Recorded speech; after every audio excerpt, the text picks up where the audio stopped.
आदाब नमस्कार, मैं रिदा खानम। आप देख रहे हैं सियासत टीवी पर साउथ इंडिया एक्सप्रेस। एक नजर डालते हैं आज के मुख्य समाचार पर।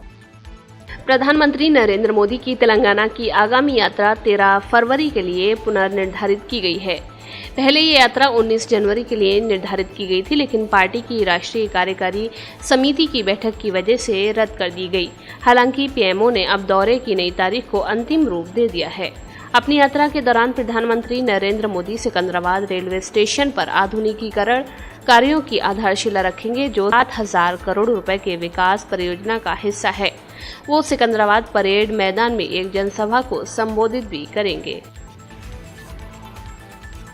भारत राष्ट्र समिति के अध्यक्ष के चंद्रशेखर राव की नजर आंध्र प्रदेश में पार्टी को मजबूत करने पर है।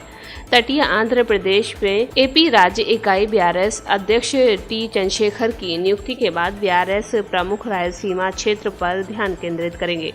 पता चला है कि केसीआर जल्द ही रायलसीमा जिलों के विभिन्न दलों के कुछ चुनिंदा नेताओं के साथ बैठक करने की योजना बना रहे हैं। केसीआर और एपी बीआरएस प्रमुख ने रायलसीमा क्षेत्र में राजनीतिक विकास पर चर्चा की और कुछ नेताओं को आमंत्रित करने का फैसला किया, जो पिछड़े रायलसीमा क्षेत्र के विकास के लिए लड़ रहे हैं। प्रगति भवन में और रायलसीमा की राजनीति के मुद्दों पर चर्चा होगी। पिछले साल अगस्त में 57 विधानसभा क्षेत्रों में शुरू हुई अपनी प्रजा संग्राम यात्रा के 5 चरणों को सफलतापूर्वक पूरा करने के बाद भाजपा के तेलंगाना अध्यक्ष बंडी संजय कुमार यात्रा के दूसरे दौर की शुरुआत करने के लिए तैयार हैं। यात्रा के नवीनतम चरण को एक बस में कवर किया जाएगा।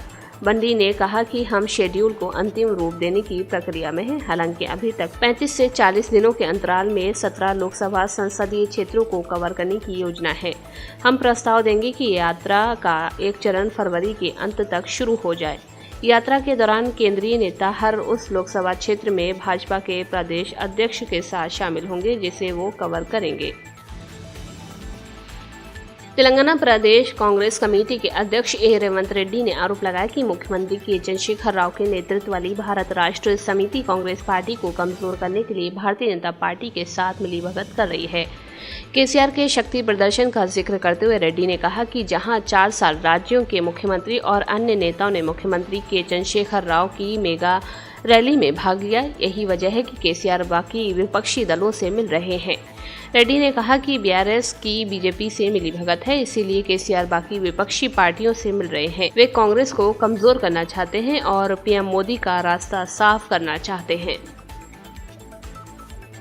तेलंगाना के पशुपालन मंत्री तलसानी श्रीनिवास यादव ने कहा कि राज्य सरकार 2,500 से 3,000 डेयरी किसानों को लोन देने की योजना बना रही है।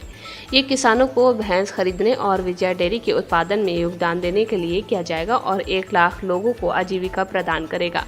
मासाब टैंक में आयोजित Telangana state dairy development cooperative federation limited की बोर्ड बैठक के दौरान यादव ने अधिकारियों से विजया डेयरी को दूध देने वाली सोसाइटी में नए सदस्यों को पंजीकृत करने के लिए एक विशेष अभियान चलाने और बंद करने वालों को छोड़ने के लिए कहा। प्रिंस मुकर्रम जहां मीर बरकत अली खान के निधन के बाद उनके बेटे मीर मोहम्मद अजमत अली खान, जिन्हें अजमत जहां के नाम से भी जाना जाता है, औपचारिक रूप से हैदराबाद के निज़ाम के रूप में सफल होने की संभावना है।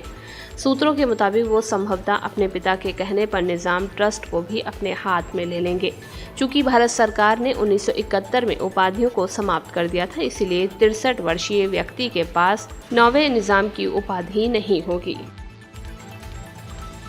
2023 के विधानसभा चुनाव के लिए तेलंगाना में एक राजनीतिक रणनीति तैयार करने के लिए टीडीपी ने 23 जनवरी को एनटीआर ट्रस्ट भवन में पार्टी की राज्य इकाई की विस्तारित बैठक बुलाई। प्रदेश पार्टी अध्यक्ष कसनी ज्ञानेश्वर के मुताबिक बैठक में पार्टी पोलित ब्यूरो के सदस्य, केंद्रीय कमेटी के सदस्य, राज्य कमेटी के सदस्य और विधानसभा क्षेत्र के प्रभारी शामिल होंगे।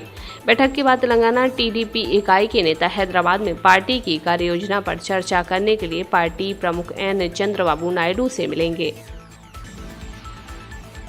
तेलंगाना में कोविड-19 के 5 नए मामले सामने आए, जिससे अब तक संक्रमित हुए मरीजों की संख्या बढ़कर 8,41,467 हो गई है। तो वहीं हैदराबाद में 2 नए मरीज सामने आए।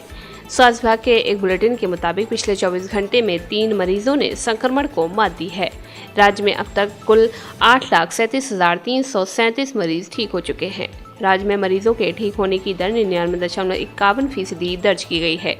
बुलेटिन में कहा गया कि पिछले एक दिन में किसी मरीज की मौत न होने से मरने वालों की संख्या 4111 पर स्थिर बनी हुई है। राज्य में कोविड-19 का इलाज करा रहे मरीजों की संख्या 19 है। कर्नाटका जेडीएस के वरिष्ठ नेता शिवानंद पाटिल का शुक्रवार देर रात दिल का दौरा पड़ने से निधन हो गया। कर्नाटका के पूर्व मुख्यमंत्री एचडी कुमारस्वामी ने खुद इसकी जानकारी ट्वीट करके दी है।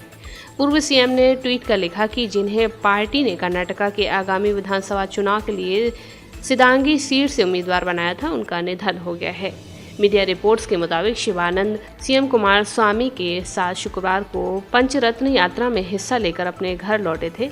देर रात उनकी तबीयत अचानक से बिगड़ गई, जिसके बाद उन्हें आनन फानन में अस्पताल ले जाया गया। वहीं दिल का दौरा पड़ने से उनकी मौत हो गई। साउथ इंडिया एक्सप्रेस में बस इतना ही। मुझे दें इजाजत। बाकी खबरों के लिए बने रहें सियासत टीवी के साथ।